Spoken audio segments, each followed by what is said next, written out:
pharynx. Up on top of the pharynx, right here, we had the epiglottis. So the epiglottis was right there. And sorry, excuse me, not pharynx, larynx. Yeah, my mistake there. So the whole brown thing here was larynx, not pharynx. And we still say this structure right here, the little white thing sticking up, was epiglottis right in there. The pharynx is the hole that's remaining behind once we kind of cut the larynx out of the way. So it's the hole going up in that direction. So we had larynx here, trachea going all the way down into the thoracic cavity. Take that out the heart for a second.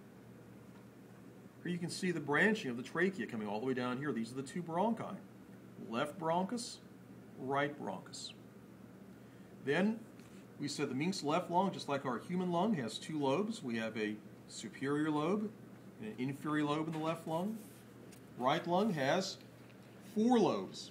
Superior lobe, middle lobe, inferior lobe, cardiac lobe. So those are all respiratory structures.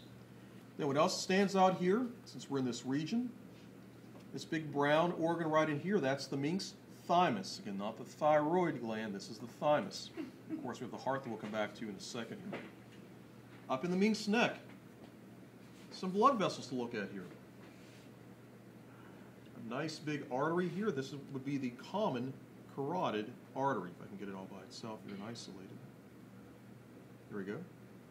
So common carotid artery. The vein here that's not injected with any latex at all, I can show you, even though there's no latex in it, would be the internal jugular vein, and maybe I won't show it. So that's common carotid artery, internal jugular vein. The nerve, though, we see here would be the vagus nerve. Of course, this would be left vagus, left common carotid artery, left internal jugular vein. You can see this on both sides of the mink's trachea. Then behind the trachea, this brown muscular tube, that's the mink's esophagus, coming out in that fashion. Get down into the mink's thoracic region again. We have the heart here first. So let's look at structures on the mink heart. First, on the back side here, oops, some of the stuff cleaned off there. So this is the right atrium, right auricle. Below it here, all this is the right ventricle. We see a little groove here, separates the right ventricle from the left ventricle. On the back side, this area in here is the left atrium, and hanging off the left atrium right here is the left auricle. In terms of blood vessels, remember we had our stoplight, 1, 2, 3 vessels. So superior vena cava, ascending aorta, and pulmonary trunk. On the other side down in here, the other big blue thing, this was the inferior vena cava. These little holes here you see going to my left atrium, these would be 2 pulmonary veins. Okay. Back inside the mink's thoracic cavity, we also can see some big blood vessels here, namely some good arteries. First, here's the mink's aortic arch right there. So that's the arch of the aorta. And we have 2 big arteries coming off the aortic arch. We have the brachiocephalic trunk, and right in here is the left subclavian artery. So we follow up brachiocephalic trunk, we're going to see what's going to branch into 3 different arteries. You can see right here, 1, 2, 3 arteries.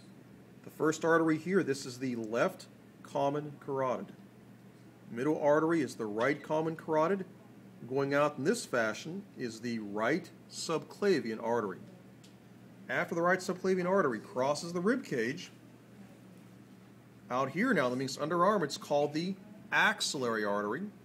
Once it reaches down here into the mink's arm, in this region, we call it the brachial artery.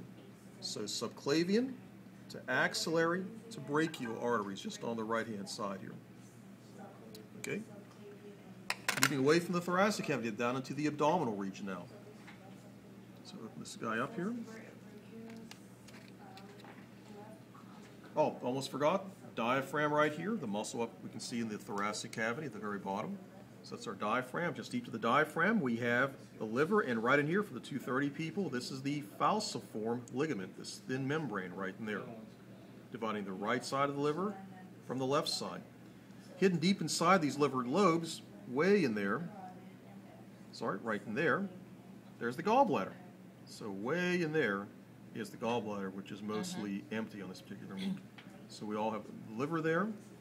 Right below the liver, this big organ right there, and I do mean big, that's the stomach. You can see again on the bottom side here, that's the greater curvature.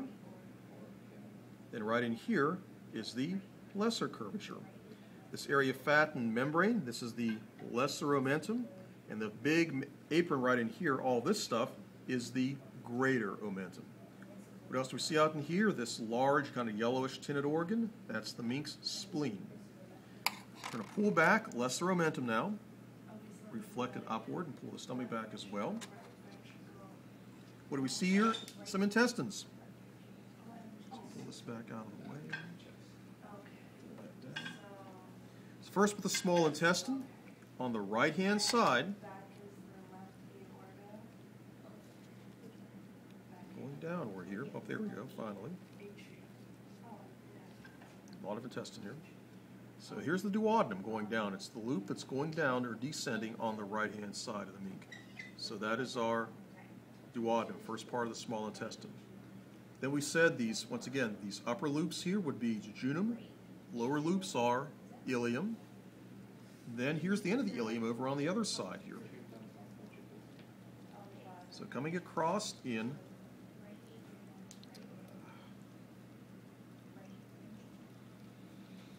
this fashion, here's the end of the ileum, turning downward where it starts to widen here, that's where the colon or large intestine begins. From this point all the way down where it's much, much wider. Of course, the most inferior part of the colon way down in here is the rectum.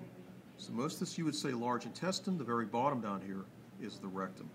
Right in front of the rectum, urinary bladder. So the bladder is right there. Let's see, what else do we see here? Another organ, long, thin, slender organ I'm holding out now for you. Pancreas. So pancreas, very long, thin, slender organ. Then I see some urinary organs here too here. So let's see, first we have a left kidney. This tube going from the kidney down to the bladder would be the left ureter, going all the way down in that fashion. Then some of the blood supply to the kidney, we have a left renal vein, and just deep to it right here is a left renal artery, giving the blood supply to the kidneys. Speaking of arteries and veins, we find down in here, the huge vein going downward in this fashion is the inferior vena cava. Right beside it, the big artery, is the abdominal aorta, going down in this fashion. Then here we can see where the abdominal aorta will branch. These first two big branches, you see one here and one right there. Those are the two external iliac arteries. Right behind them, you see the two external iliac veins where the vena cava is branching as well. What else stands out here? Oh, just inferior to the urinary bladder, this white ball right in there, that's the mink's prostate gland. So right in here is the prostate. Other reproductive structures. Here would be a testis. This would be a right testis. This thing here is the right spermatic cord. And of course, this is penis. You can see overall with the mink. I think those are all the major structures in the abdominal region. Any did I miss or no? Adrenal gland. Okay. Oh, adrenal gland. Thank you very much. That's why I asked. This little thing right in here is the adrenal gland. Oh, yeah. So we have a little tiny vein that's covering over it. This little tiny, very kind of light tan, bean-like structure right there. That's the adrenal gland.